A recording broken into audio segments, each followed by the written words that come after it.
thought we started really well. I thought we were competitive. I thought we played with energy in the first 5 minutes. And then, when they kind of went on their first run, it kind of deflated us a little bit, which I'm not really sure why. But the offense, I think, for us, it starts on defense. And we, struggled, scouting report-wise. We struggled personnel. We struggled to do what the coaches asked of us. And then, overall, we just played with more energy and effort, and those are the things that just can't happen. After a humiliating 80-61 loss to the expansion Valkyries, marking their second defeat by the newcomers, Fever coach Stephanie White threw her entire team under the bus, just as Caitlin Clark returned from injury and fans packed Gainbridge Fieldhouse with high hopes. Fresh off stunning wins against Asia Wilson's Aces and Nafisa Collier's Lynx, the Fever crumbled, and White's puzzling in-game calls only deepened the shock. But instead of owning the collapse, White deflected blame post-game, sparking one burning question: is this the leadership the Fever needs? So we have to talk about Stephanie White getting in the presser and actually going off on the Indiana Fever. But it's something about it, man, because although, yeah, I get it, she was talking about the players, and I understand that because she was right, she also needed to take a little bit of accountability on her own as well. Just last week, the Fever were flying high, hoisting their first Commissioner's Cup, crushing Asia Wilson's Aces, outclassing Nafisa Collier's Lynx, and finally looking like a team destined for greatness. The chemistry was electric, their identity locked in, and the future blindingly bright. It's honestly been hard, I'm not going to lie to you. It's difficult, going to prepare for games, but knowing you're not going to be playing in them, and I think just reminding myself of, my abilities and what I've been able to do in this league, even though I've been sitting out, and, just trying to be a great teammate, be a great leader, even though I've been on the bench, and serve my teammates in that way. Then came July 9th, Caitlin Clark's much-hyped return from injury, a moment meant to be triumphant after missing 5 games, including the Fever's cup-clinching win. Hype soared, the crowd at Gainbridge Fieldhouse was electric, and fans braced for fireworks. Instead, celebration turned to disbelief. I think it's given me great perspective on what other people have gone through their career, and like you said, I've been fortunate enough to never really been injured, and I play a lot of minutes usually, so I think it gives me good perspective, not only for people that are injured, but some of your teammates that may not be getting the minutes that they want to get, and I think I can use that experience to be a better leader, to be a better teammate, but also it's challenged me mentally. I think, it's really hard to stop and go, and especially when you're not feeling your best. So just trying to get my body as healthy as I can be and remain confident in myself, and then do everything I can once I step back out on the court to help us win. Instead, fans witnessed a nightmare, an 80-61 beatdown by the expansion Valkyries, who played like seasoned pros while the Fever unraveled on their own floor. What should have been a triumphant homecoming turned into a painful repeat, with Caitlin Clark's return falling flat as the team shot a dismal 31% and hit just 6 of 27 from deep. The crisp, confident offense that fueled their recent title vanished, replaced by sluggish ball movement and broken rhythm. Bentley lays that one in. Look at the attack, how quickly up the floor. And Clark hits a 3. The Fever have hit. The Fever managed just 19 points across the second and fourth quarters, 19, and surrendered 10 offensive rebounds in the second half, allowing the Valkyries endless second chances. What began as a celebration spiraled into a collapse, the energy in Gainbridge Fieldhouse draining with every missed shot and defensive breakdown. Fans watched in disbelief as their team unraveled, and even Caitlin Clark admitted, "We started really well. And then when they went on their first run, it kind of deflated us," which I'm not really sure why. It's every single person on our team, and, nobody played well today. And, you should look yourself in the mirror and find ways where you can get better, and come back to practice tomorrow and then play again on Friday. This wasn't just a bad night. It was a complete system failure that revealed deeper issues. The same team riding a winning streak days earlier suddenly looked lost, like they'd forgotten how to play. But the real blow came after the final buzzer, when the finger pointing started. And I think collectively we didn't do a good job at taking away the stuff that their team likes to do and making them do things they don't want to do. We didn't do a good job of that. We also gave up some timely offensive rebounds that they do a great job of kicking it out, getting open looks, getting open threes late in the game. I think it really just comes down to effort and us not locking in mentally and following the scouting report. Here's where it gets frustrating. Stephanie White benched Lexi Hull, one of the team's most reliable defenders and three-point shooters. Hull had started most of the season and complemented Clark perfectly with her spacing and defense, but White abandoned that. So we have to talk about Stephanie White getting in the presser and actually going off on the Indiana Fever. But it's something about it, man, because although, yeah, I get it, she was talking about the players, and I understand that because she was right, she also needed to take a little bit of accountability on her own as well. Instead, she started Aari McDonald at point guard, the spark plug while Clark was out, which pushed Clark to play off-ball at small forward. How do you not let a generational talent play her natural position? Clark is a point guard. That's where she creates magic and controls the game. White took that away from her. What did you like about Caitlin and Aari starting the game together and Lexi coming off the bench? Yeah, I like the ability to have two primary ball handlers on the floor, particularly with a team that comes aggressively, in the two-man game.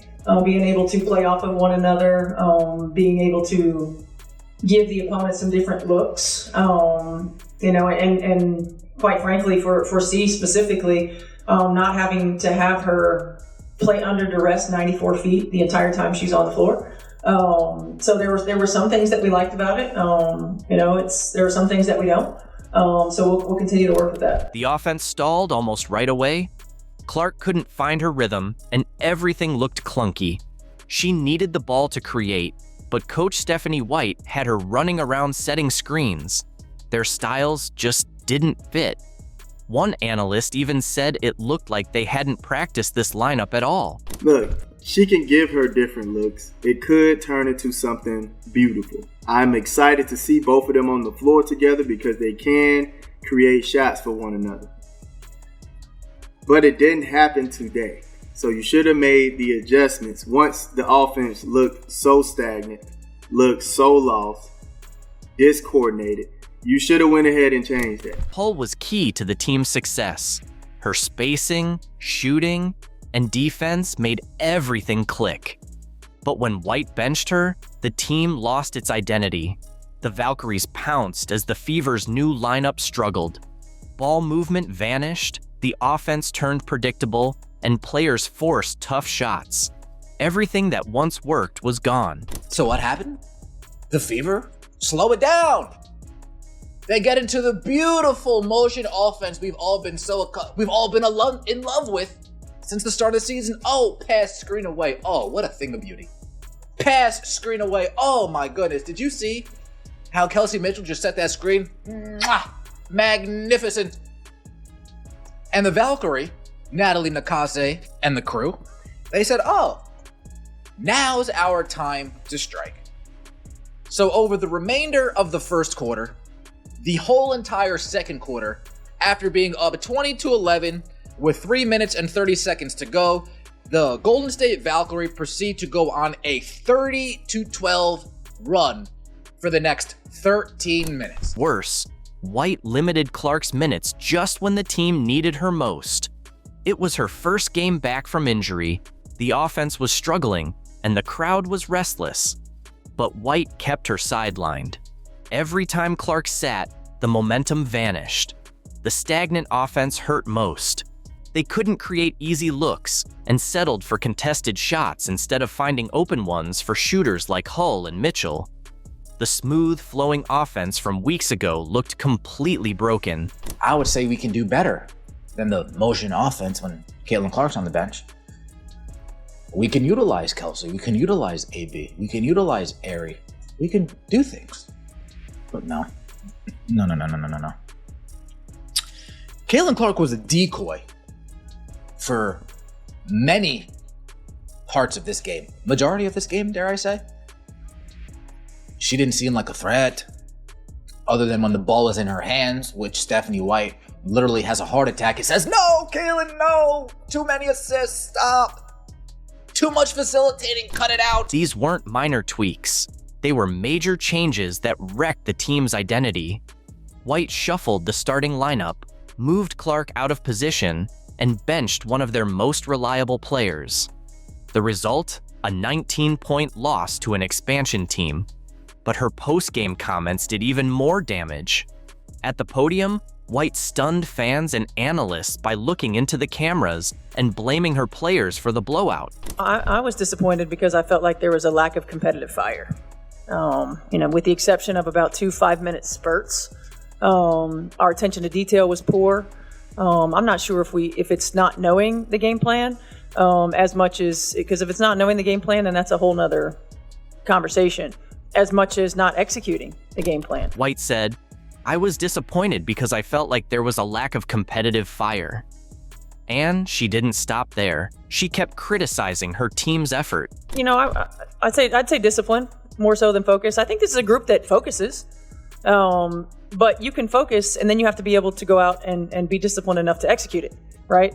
I'm not sure. We're, as coaches, that's our job to figure it out. Why it is. You've seen it in spurts. You've seen it in moments. You've seen it with certain lineups. So for us, finding those lineups that we've seen it with consistently and maybe keeping those together. Here's the problem. White took no responsibility for her own decisions. No mention of benching Hull, no explanation for the failed McDonald experiment. She acted like her coaching had nothing to do with the loss, blaming everyone but herself. It doesn't take much. There's other ways. But to give up your defensive presence just to mitigate that? Come on, man. To give up your defensive presence, Lexi Hull, somebody who hustles to get rebounds, right? Hustles to get the rebounds. She had like 7 to 8 rebounds. 7 to 8 rebounds, man. We're going to look at the stats. But she was hustling. Meanwhile, Clark took ownership in her interview. She acknowledged the offensive struggles and said, I thought we started really well. But the offense, I think for us, like it starts on defense. And we struggled, scouting report-wise. We struggled personnel. We struggled to do what the coaches asked of us. She took responsibility for the team's failures. The contrast was clear. Clark showed maturity while the coach pointed fingers.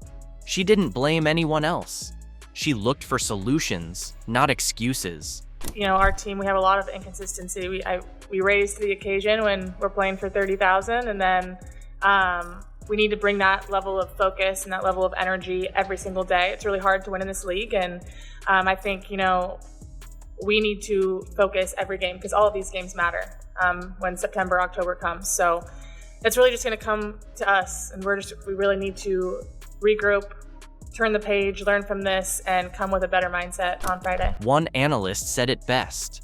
Clearly, her philosophy on basketball does not suit Caitlin Clark, raising real doubts about whether the two can coexist. It's a clash of styles. White's rigid control versus Clark's creative freedom. As another analyst put it, the Fever are getting very close to having to make a choice. Stephanie White or Caitlin Clark? How can this team succeed when the coach won't own her mistakes?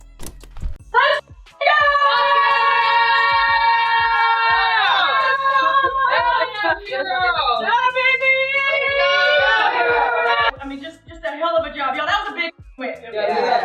That was a big win. We stacked the deck. And it was a great team effort to beat DeWanna Bonner in her return to Gainbridge Fieldhouse. Had to feel great for the fans there to see her vanquished and not playing well, and Alyssa Thomas complaining all over the floor. Bonner booed in her return. Basketball karma hit hard when DeWanna Bonner returned to Indy after quitting the Fever mid-season. She was booed, held to just 4 points, and watched her replacement, Aari McDonald, explode for 27 in a 107 to 101 Fever win without Caitlin Clark. To top it off, Bonner's fiancée, Alyssa Thomas, taunted fans just before the Mercury got cooked. Turns out, karma doesn't miss. We got to celebrate beating down Dewana the Scammer Bonner.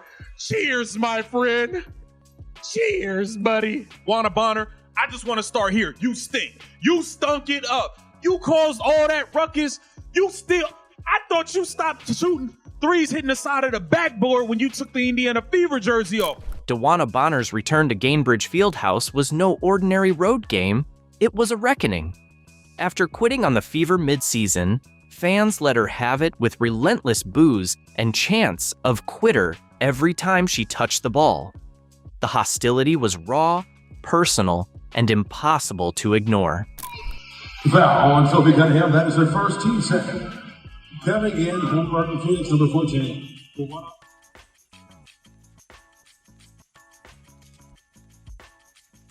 Even from the bench, sidelined with a groin injury, she cheered wildly as her teammates shut down Dewana Bonner, especially after a blocked shot and shot clock violation. Her celebration said it all. This team was united, and Bonner's exit clearly still stung. Bonner battling with Hall. Bonner turns, fades, fires, and leads it way short. Great defense there by Hall. Copper tracks it down and bounces for Bonner, who had her shot blocked. And it's a shot clock violation. Bonner walled off by Hall. And then blocked at the rim. Indiana has that 5-point lead in third. Alyssa Thomas didn't just sit quietly. She taunted Fever fans all game, even telling them Bonner had joined a real team. But her trash talk backfired fast, as the scoreboard flipped against them. What she thought was a power move turned into a public flop.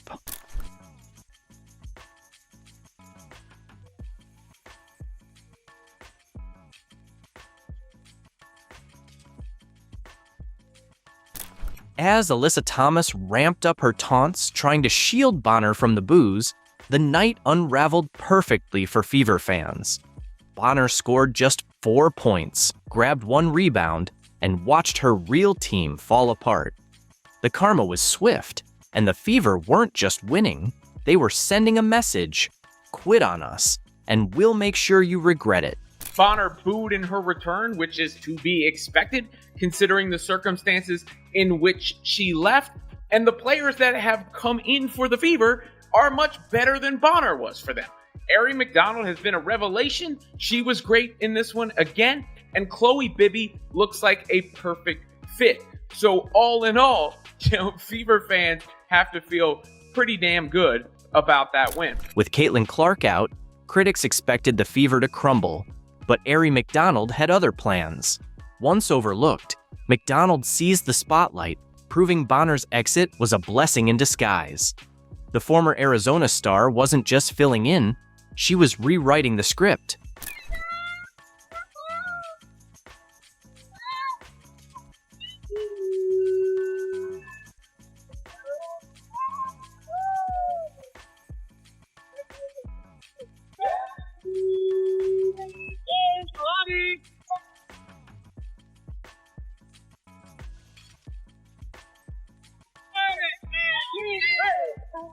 Aari McDonald dropped a career-high 27 points, hitting all 10 free throws and playing with fire.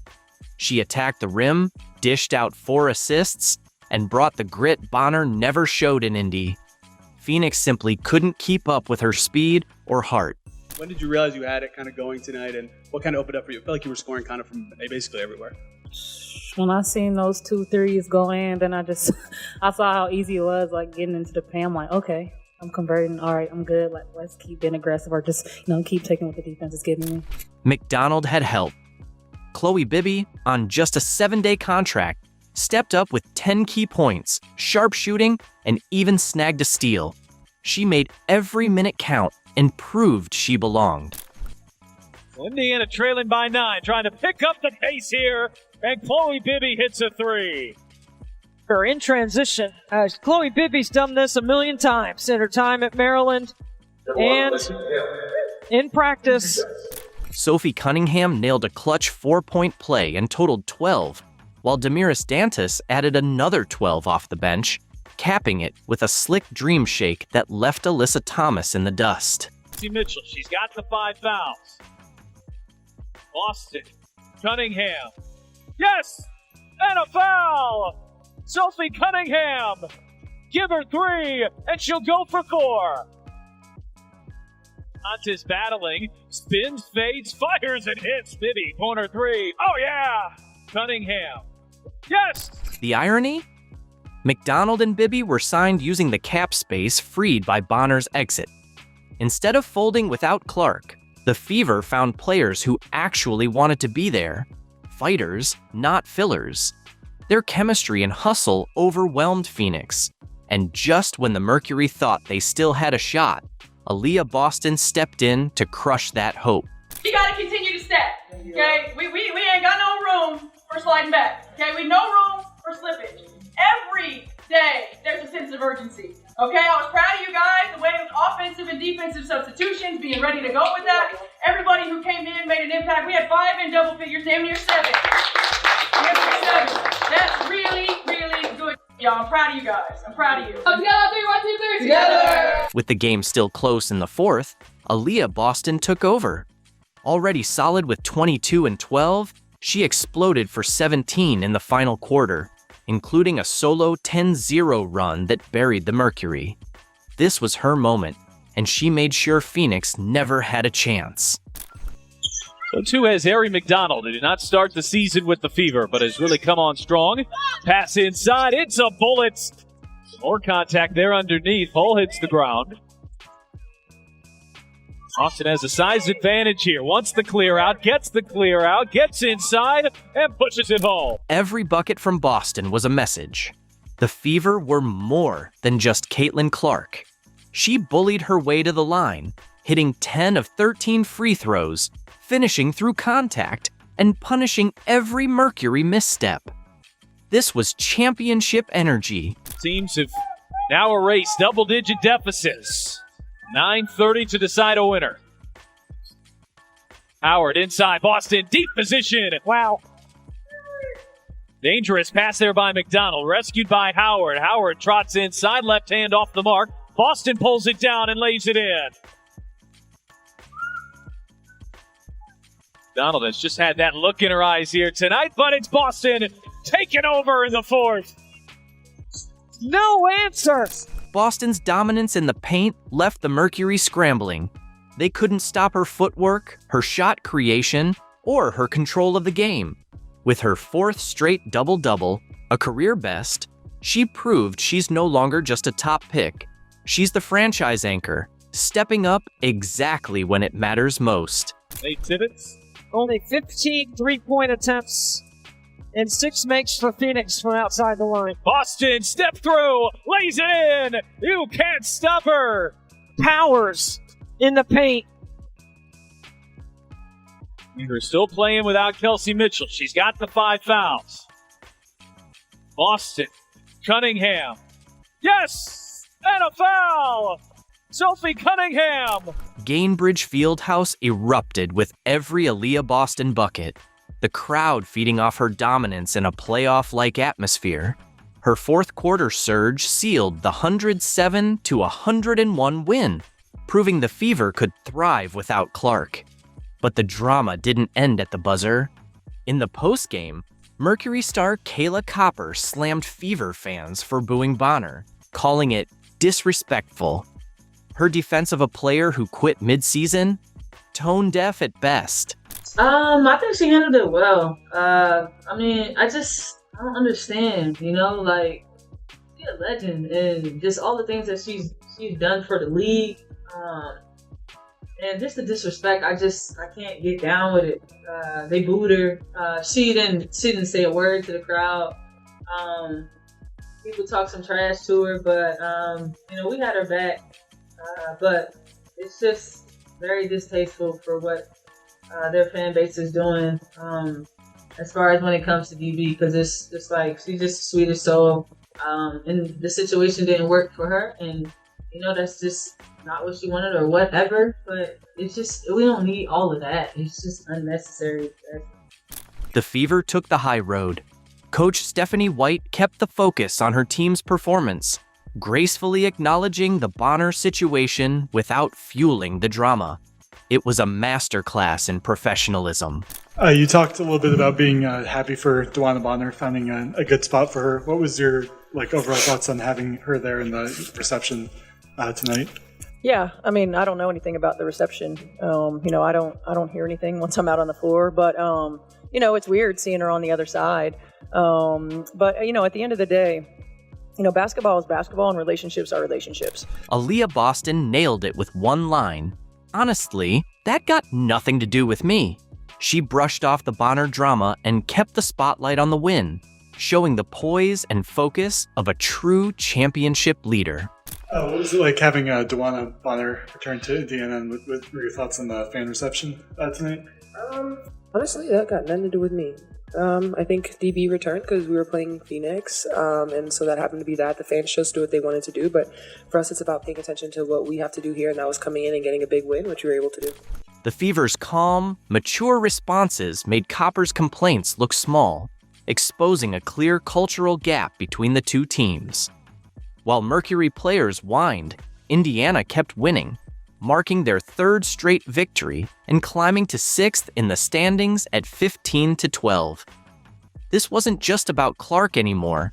The Fever proved they had depth, chemistry, and real playoff potential. Bonner left for something better and got humbled by the very team she ditched. Karma served courtside. I don't have a problem with the WNBA players asking for a raise. The WNBA is on a hot streak. I don't care about the previous 24, 25 years. As an investment, it's starting to pay off. And so this week they wore T-shirts saying, making a statement, you better pay us. But instead of just leaving it at that, Kelsey Plum for LA had to take a dig at Caitlin Clark. Colin Cowherd just called out Kelsey Plum, and it was long overdue. While Caitlin Clark is turning the WNBA into a profitable league, Plum took a shot at the very person fueling that success. Cowherd fired back, exposing the jealousy brewing within the league. So what exactly did he say?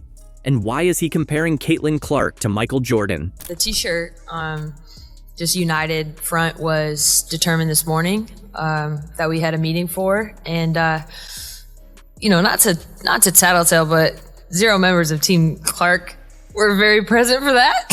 For over 20 years, WNBA players flew budget airlines and even paid for water. They played in empty arenas for money-losing teams, with merchandise so scarce fans couldn't find jerseys to buy. But why do you take a shot at the Golden Goose, Caitlin Clark? You guys were flying before she arrived on one of those airlines that made you pay for a cup of water. One of those airlines that is the planes are the color of a highlighter. Now you're flying private. Okay, if you're in a band and you're staying at the Motel 6 and you add a band member and now you're at the Ritz-Carlton, keep your issues to yourself. All right? You went from a Motel 6 in a sketchy part of town to a Four Seasons in the shopping district. Stop talking. Then Caitlin Clark arrived and everything changed. Merchandise sales soared 500% and league attendance rose 40%, with some cities now selling out games. Teams once losing money became profitable, and the Indiana Fever went from financial disaster to having a season ticket wait list. I don't mind the t-shirts. I think you have leverage. I think you deserve more than 9%. But it's just misstep after misstep. It's time to grow up, girls. Fast. This is the player that got you off the airline that was bright yellow. Right? She got you an upgrade to a better hotel as a band member. What fires up Cowherd is that players who once flew budget now enjoy private jets, better hotels, and higher salaries. The league's finances improved fast, yet some veterans still complain about the person who made it all happen. I think they deserve a big raise, maybe not 50% of revenues, Because NBA stars, there's a lot of them, and they move the needle. The WNBA stars, well, there's one that moves the needle. And here's the other thing to remember. Caitlin Clark's already rich. She made $11 million this year alone in endorsements off the court. So regardless of how these negotiations go, she's set. Nobody else is, right? Like, so when somebody joins the band and everything gets upgraded, just be happy. Clark transformed the WNBA from a charity case into a real business. TV ratings spike when she plays, sponsors are investing, and Clark jerseys are flying off shelves. Every player benefits, yet some still complain. That's what frustrates Cowherd. Why bite the hand that feeds you when you're finally winning? I know you wanted your song to be the first one they played. You wanted to make up the set. It's not the t-shirts. You're going to do fine. I'd scale back on the Caitlin Clark angst. Cowherd nailed it, comparing the WNBA's rise to moving from a Motel 6 to a Four Seasons, thanks to Caitlin Clark. Everything improved. Travel, pay, respect. Yet some veterans still act like nothing changed, complaining from their upgraded conditions. Then came the All-Star voting, revealing deeper issues. Fan votes, coach picks, and player ballots shape legacies and endorsements. For young stars, it's more than a game. It's their future. Caitlin Clark finished 9th in player voting. In fact, she finished behind one of her own teammates in player voting for the All-Star game. The pettiness has no bounds. But it's interesting, for years, the WNBA players were pointing fingers. They were saying people are sexist, the media is sexist, we're not being promoted, we're underappreciated. And then they get the golden goose, and they don't like what it looks like. Fans ranked Caitlin Clark first among guards. Her fellow players? 9th. The league's biggest star, driving record crowds and sales, was barely acknowledged by those benefiting from her impact. And the gap wasn't even close. Iowa girl, Indiana girl. Well, who knows, and I've said this for years, when the wave hits, ride it. You don't know what it looks like. Don't fight it. When Puka Nacua went in the 5th round of the Rams and they suddenly in camp went, oh, we just found a new number 1 receiver. He's better than Cooper Kupp. They didn't fight it. Did you think when you watched Tom Brady at the Combine, that looked like the GOAT? They had just signed Drew Bledsoe to a $103 million contract. That was a lot of money back then. And then a year in, they're like, I'm going to go with Brady. They didn't fight it. Let's be honest. Clark's All-Star snub wasn't about her game. She had the stats and records to back it up. This was personal. In other sports, young stars like LeBron and Tiger earned respect, even if they stole the spotlight. But with Clark, the pushback felt petty. Cowherd called it out. Some WNBA players weren't appreciating the one who transformed their league. Instead of backing the golden goose, they worked against their own success. You know, there's obviously a racial component here. The WNBA players, they just don't like what the wave looks like. They wanted to fly private. They wanted to be more popular. They wanted a better deal in the CBA, which they'll get. They wanted sold out arenas. They got it. They don't necessarily think it should be this. But again, you can't fight it. You just never know what success looks like. Here's what makes it worse. Players like Agia Wilson and Kelsey Plum gained from Clark's rise. Their visibility, salaries, and conditions improved thanks to the attention Clark brought. Yet in All-Star voting, they ranked her below far less impactful players. Every company in the country would love to go viral every day for free marketing. If they knew how to do it, they'd all be viral every day. Like, you just don't know. Is it authentic? It touches people. There's a tentacle of emotion involved, and suddenly some small town kid goes viral, or a singing frog. Who knows? I wouldn't have guessed that Caitlin Clark would be this transformative. I wouldn't have guessed Tom Brady would be the GOAT. Don't fight it. The wave, the meteor, doesn't necessarily look like you think it's going to look. This voting controversy ties directly to what's happened on the court all season. Hard fouls, unnecessary contact, clear targeting. Some veterans can't accept that a sophomore reshaped their league, so they lash out in games and all-star voting, blaming Clark for their own success. People are saying, hey man, this league has never made money. It's an investment. It's now going to make money. And by the way, this is the least profitable, arguably, it'll be over the next 10 years. It's only going to get more profitable as women's basketball gets better, as the Caitlin Clark momentum train gets bigger. I mean, this year, she's not playing well. She's hurt. She's not there for all the games. So this is actually not as great as it could be. Like Michael Jordan, hurt year 2, next 12 years were legendary. That's what it's going to be. Cowherd made a bold but clear comparison. Clark and Jordan both entered as flashy rookies who instantly changed their leagues. Jordan made the NBA global, and Clark is doing the same for the WNBA. The parallel is obvious, yet few are willing to say it. Caitlin Clark's gotten really good really fast. It's like the end of year 1 for Michael Jordan or year 3 for Michael Jordan. She's gotten really good really fast. And you got to put a body on her, or you got to double team her, or she's going to embarrass you. She's shooting 33-footers. And what happened last night's a byproduct of that. This is what happened to MJ. She's number 1 and 2 in every offensive stat. She's hitting more threes this season than Steph Curry did in his first MVP season, and her game embarrasses you. The physical punishment says it all. Jordan endured the Jordan rules, aggressive tactics meant to wear him down. Clark faces similar targeting today. Early on, officials couldn't protect Jordan, and now they're failing Clark.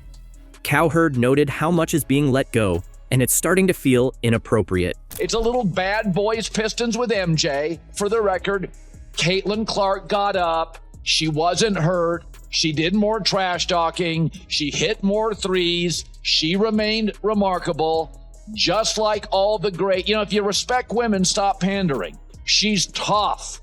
She's feisty. She likes to taunt and talk. And nobody quite knows what the hell to do. Remember when Clark missed a game due to injury? The same thing happened to Jordan early on, as teams tried to intimidate him physically. Officiating couldn't keep up with what these generational talents brought. Both leagues had to learn how to protect their stars while keeping the game competitive. Steph Curry's first couple years in the league. Thank God for Draymond Green. And by the way, this league, they knew what they were getting into, right? Like, and I'll get to this in a second, but they brought Sophie Cunningham over in a trade for a reason. She's the youngest black belt in the state of Missouri's history, 6 years old. They brought her over to protect Caitlin Clark because they saw this puppy coming. The league doesn't quite know what to do, but the Fever did. And so, again, you got to put a body on her. You got to get physical. Both teams brought in enforcers. The Bulls got Charles Oakley for Jordan. The Fever signed Sophie Cunningham for Clark. Cowherd noted it's no coincidence. The Fever knew, like the Bulls did, that protecting a transformative star is just smart business. If you go look at the history of basketball, high school, college, WNBA, NBA, if there's an offensive player and they're humiliating you, Steph, Shaq, MJ, Caitlin, what do? You can't trap her. She'll dribble through it. You got to put a body on her. You got to double team her. You try to get in her head with trash talking. It's not working at all. It's the ultimate compliment, in my opinion. Merchandise and TV ratings tell the same story. Clark is a dynastic TV ratings changer, just like Jordan was as a rookie. Both became instant must-watch stars. The WNBA is seeing the same surge the NBA did with Jordan. But here's the uncomfortable part. Both faced resentment from veterans who felt overshadowed. Clark's All-Star snub proves that resentment is still very real. And so the first year Caitlin Clark was in the WNBA, they were hazing her. They're not hazing her anymore. They're just trying to figure out how the hell to stop her. Okay, it's not hazing. It's, all right, traps, pressure. So the Fever saw it coming. They went and got Sophie Cunningham, 6-year-old black belt. This is what the Bulls did with Charles Oakley to protect Michael Jordan. The college popularity factor ties it all together. Jordan's North Carolina fame fueled the NBA's rise. Clark's Iowa stardom is reshaping the WNBA.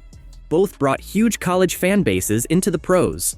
Cowherd believes these early challenges will only make Clark stronger, just like they did for Jordan. The WNBA's future depends on embracing, not resisting, this change. Move over, Hollywood. Today, we're diving into the dazzling world of basketball phenomenon Caitlin Clark. She doesn't just rule the court. Her fame and fortune stretch far beyond it. With mega endorsement deals from Nike, State Farm, and Gatorade, and a jaw-dropping real estate portfolio, Caitlin's living the ultimate dream. But what's her secret? Stick around as we uncover every detail. This is one deep dive you won't want to miss. Caitlin Clark's rise to basketball superstardom began in childhood, sparked by a passion for the game that burned bright. Raised in sports-crazy Des Moines, Iowa, she was surrounded by athletic role models. Her dad, Brent Clark, once a college basketball and baseball player, nurtured her hoop dreams, while her mom, Ann Nizzy Clark, from a football-loving family, cheered her on. From the moment Caitlin gripped a ball, her natural drive and talent stood out. At just 5, Caitlin's fearless nature showed when she faced off with a bully on the court. Unshaken, she held her ground, giving a glimpse of the resilience that would define her. As she grew, so did her game. Inspired by legends like Maya Moore, Caitlin became a student of basketball, mimicking elite moves and sharpening her skills with unmatched focus. Her work ethic paid off in spades. Quickly rising through the ranks, Caitlin earned praise and awards for her electrifying play. Whether leading her high school to big wins or wowing crowds with dazzling skills, she never stopped pushing. Through every step, she wasn't just an athlete, she was a rising powerhouse. But Caitlin's climb wasn't smooth. From crushing losses to personal hurdles, adversity tested her at every turn. Still, she powered forward, refusing to let setbacks define her. Her grit and unshakable drive helped her clear every obstacle and bounce back stronger. As her legend grew, so did the spotlight. Expectations soared, but Caitlin met them head-on. With jaw-dropping shots and record-breaking moments, she stunned fans and critics alike. Her legacy was no longer a promise. It was reality. Caitlin Clark had arrived, and the basketball world would never be the same. Through it all, Caitlin stayed grounded, never forgetting the values that carried her to the top. From a modest start in Des Moines to the dazzling spotlight of the NCAA, she remained authentic, focused, and deeply in love with the game. Every step she took reflected her relentless spirit, inspiring everyone she met and leaving an unforgettable imprint on basketball. Off the court, Caitlin is just as unstoppable. With her electric playing style and massive fan base, she's become a marketing goldmine. Her first Nile deal with the Vinyl Studio in 2021 kicked off a meteoric rise in endorsements. Powerhouses like Nike, State Farm, and Gatorade quickly followed, drawn to her influence and charisma. With her deals piling up, Caitlin's net worth soared to a jaw-dropping $3 million, even before turning pro. But Caitlin's impact reaches far beyond basketball. Her endorsements are more than just paychecks. They're platforms for change. She's fueling her community through the Caitlin Clark Foundation and partnerships with local groups like The Hive. From high-priced autographed cards to bobbleheads and butter sculptures in her honor, Caitlin's fame is everywhere. Her business savvy matches her on-court genius, proving she's a natural-born leader in any arena. As her WNBA debut approaches, the offers keep rolling in. Each deal adds to her empire and solidifies her place as one of the most bankable athletes of her time. But more importantly, Caitlin is using her platform to lift others. She supports youth programs, promotes health initiatives, and stays committed to meaningful change. With her career still climbing, there's no ceiling in sight. Caitlin's mix of talent, grit, and ambition makes her unstoppable. Her fortune and fame are earned, but it's her heart, hustle, and vision that truly define her. From the blacktops of Iowa to national stardom, Caitlin Clark is a powerhouse who's rewriting the playbook. and inspiring a new generation to dream bigger and go harder. Caitlin Clark's flair for luxury stretches far beyond the basketball court, as seen in her jaw-dropping car collection and indulgent lifestyle. Known for her fierce game, Caitlin also embraces the finer things when the sneakers come off. Her garage is a showcase of speed and sophistication, headlined by a Ferrari 488 GTB, a $300,000 Italian masterpiece with a roaring V8 engine and head-turning design that screams elegance and power. But the Ferrari isn't alone. Caitlin also owns a Range Rover Vogue, a $100,000 blend of rugged luxury and cutting-edge tech. Perfect for urban drives or off-road escapes, this British SUV reflects her adventurous side without sacrificing comfort. With its plush interior and commanding presence, it's another bold statement of her refined lifestyle. Beyond the garage, Caitlin's taste in luxury runs deep. Her fashion game is elite, with high-end accessories to match her star power. A standout? Her Hermes Birkin bag. Crafted from premium leather and flaunting exquisite hardware, this symbol of wealth can fetch anywhere from $10,000 to over $200,000. It's not just a bag, it's an icon and a prized piece in Caitlin's wardrobe. Her sparkle doesn't stop there. Caitlin's collection of Cartier jewelry is just as impressive, packed with pieces known for timeless elegance and masterful design. From diamond bracelets to bold necklaces, each accessory elevates her style. With prices ranging from $1,000 to several million, Caitlin's jewelry adds the perfect gleam to her luxury persona. Whether she's behind the wheel of an exotic ride or draped in designer elegance, Caitlin lives and breathes sophistication. Her eye for quality and love for luxury make her a true standout, not just on the court, but everywhere she goes. Caitlin Clark's real estate ventures reflect her sharp financial instincts and taste for upscale living. From sleek condos to grand estates, her property game is as strong as her jump shot. A crown jewel, a downtown penthouse with sweeping skyline views. It's the ultimate in urban luxury, just like Caitlin herself. Beyond her sleek city penthouse, Caitlin Clark also retreats to a sprawling countryside estate. Tucked among rolling hills and vibrant greenery, this serene getaway offers the peace and privacy few can afford. But Caitlin's real estate game goes far deeper. She's also invested in commercial ventures, from retail spaces to office complexes.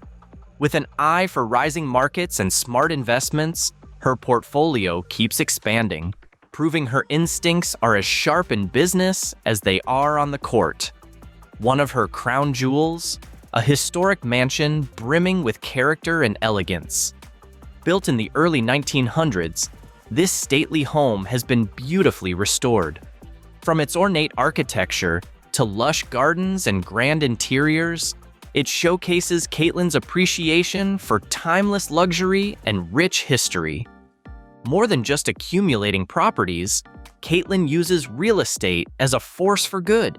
She supports affordable housing and local development efforts, turning her success into impact.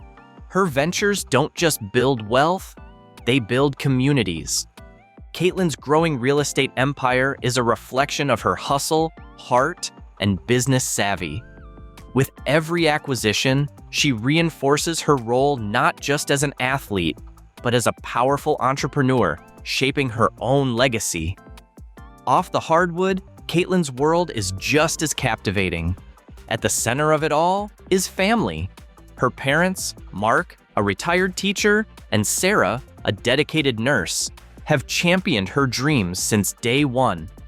Their support has been her foundation, celebrating every triumph and weathering every storm by her side. A lifelong competitor, Caitlin shares a deep bond with her older brother Jake, who shares her basketball passion. From epic driveway matchups to cheering each other on, their sibling rivalry fuels their connection. Even Caitlin's cousins are part of the action, with friendly family games keeping the competitive spirit alive. And at home, Caitlin finds peace with her rescue dogs, Max and Luna. Whether it's long walks or lazy couch days, they bring comfort and joy, reminding her to slow down and enjoy the moment. It's this balance, fierce on the court, grounded at home, that makes Caitlin Clark truly one of a kind. Off the court, Caitlin Clark's world is just as rich and vibrant. A devoted bookworm, she gravitates toward mystery novels and biographies of trailblazing figures who inspire her. Nature also calls to her. Whether it's hiking through the mountains or lounging by the beach, she finds peace and energy outdoors. Caitlin's creativity shines in the kitchen too, where she loves experimenting with new recipes. And when she's not cooking, she's often behind a camera, capturing spontaneous beauty through her growing passion for photography. Even with a packed schedule, Caitlin stays grounded in purpose. She volunteers at local schools, sharing her story and igniting dreams in young athletes. Her heart for service extends to multiple charities, where she uses her voice and platform to spotlight causes that matter. From hosting basketball clinics for underserved kids to taking part in fundraising events, Caitlin is always finding ways to give back. And that's a wrap on the incredible journey of Caitlin Clark. From her early days with a basketball to rewriting records in college, she's amazed the world with her talent and drive. Now it's your chance to step into the action. Support this game changer and elevate your own play.